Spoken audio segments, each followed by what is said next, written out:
Hi and welcome to the first of our maths videos. I'm David and my co-presenter is Agnigio. The reason we're doing these videos is that we've written a book together called Weird Maths, which will be published in March of 2018 by One World. And we thought it would be fun to build on that with some live performances and also help to plug the book a little bit as well. I should mention that Agnigio started coming to me for maths and science when he was 12 years old. He's now just turned 16 and he's one of the brightest young mathematicians in the country. So despite the vast gulf in our ages, he's definitely the expert. Anyway, without further ado, let's get on with this week's topic, which is topology. So what is topology? We all know what geometry is because we did it in school. It's about shapes and sizes of things like triangles, circles, cylinders and so on. But we don't hear much about topology. But despite that, we've all messed around with topology because whenever you play with Play-Doh or with plasticine, you're moulding things and changing the shape of things and deforming things, and really that's what topology is all about. Topology has to do with the properties of things that stay the same even when you deform them and twist them and change their shape. So for example, to a topologist, this and this are pretty much the same thing, because I can flatten this out, if it was made of plasticine or something, make it into that shape. Or I could roll this shape up, if it was made of something soft, like Play-Doh, and make it into that shape. So as far as a topologist goes, these two are pretty much the same thing. However, this and this are very different as far as a topologist is concerned. And so now, without further ado, I'm going to hand over to Agnigio, who rather mysteriously is holding a bag of bakery goods. So Agnigio, over to you. So here there are some baked goods. I have a bun here, and I have a bagel, and I also have a pretzel. So to a topologist, these are all different, but what is the main difference? Because take the bun and the bagel. The bagel has a hole in it which the bun doesn't, and so that means that you cannot deform the bun into the bagel. So first we need to be clear on exactly what we mean by a hole. A hole that's, say, dug by workmen in the road doesn't count as a hole because it's only got one side, whereas this hole in the bagel does, because it goes straight through the bagel and has two sides. So if I take the pretzel again, you can see that it has three holes, so it's again different from the bun and the bagel to a topologist. For now, think of the number of holes as a topological difference, but we will get back to you on this later. Now we're going to look at one of the first discoveries in topology, which was made by a German mathematician called August Ferdinand Mobius. And the discovery he made is now named after him. It's called the Mobius band. You may have heard of it or seen it. And Agnigio is going to come on next and tell you about the mathematics of this rather strange object. It looks quite simple, but in fact it's got some curious properties. And one thing we're going to do is to find out what happens if you cut all the way around the Mobius band. What do you get? What do you think you might get?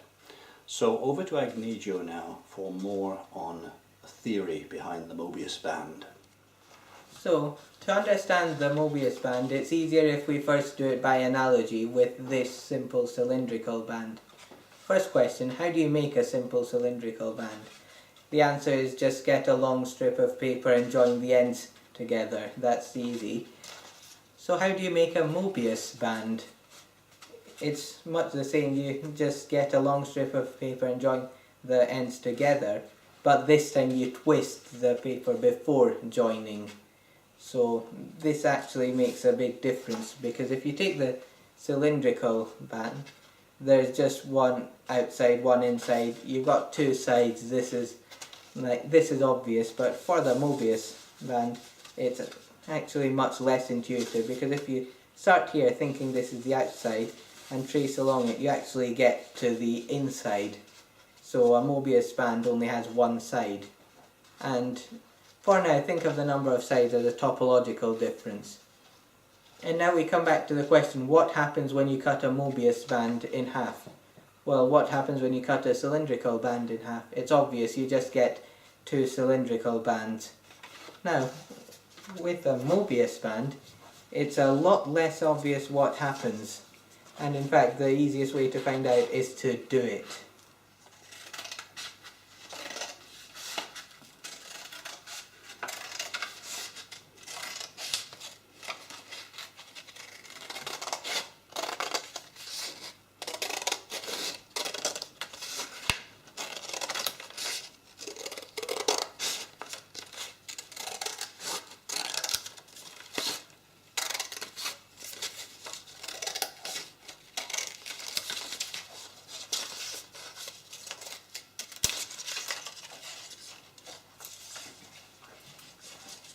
So now that we've cut it, what do we get? Well, we actually get only one band, and it's actually got two twists in it. So this is very, very different from what you'd get with just if you just cut this in half. And so it's actually quite unintuitive, because you would think that it would be very similar to the cylindrical band, but it's not. And again, this is just one of the differences that are covered by topology.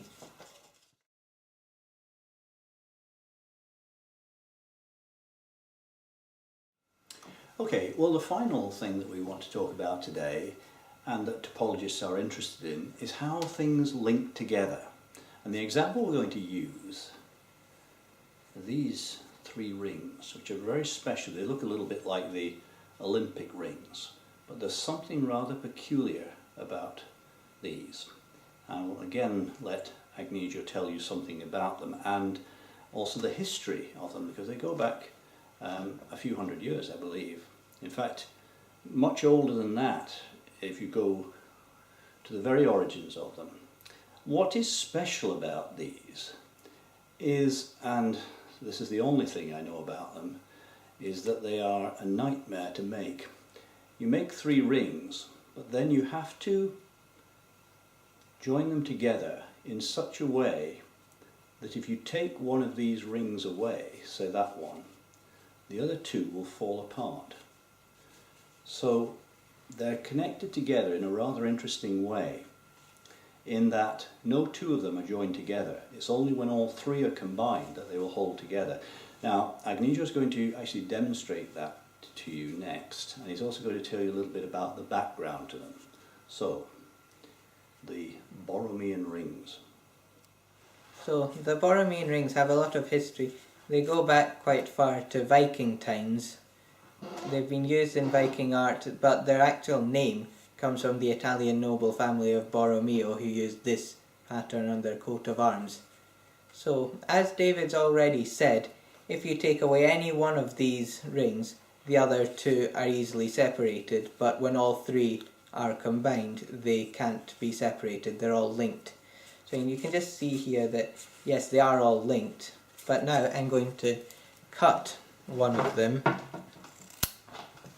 and now remove the cut ring, and you see they just separate. And it doesn't matter which ring you cut. There's no one ring in the middle that you have to cut. It's that no matter which ring you cut, they can all separate.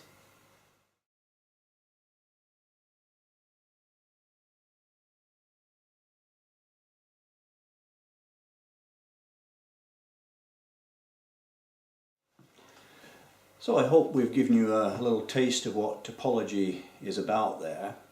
In the second video in this series on topology, we're going to be looking at a few problems in more depth and explaining why topology is such an important subject, not just in mathematics but in science as a whole. So we'll see you next time.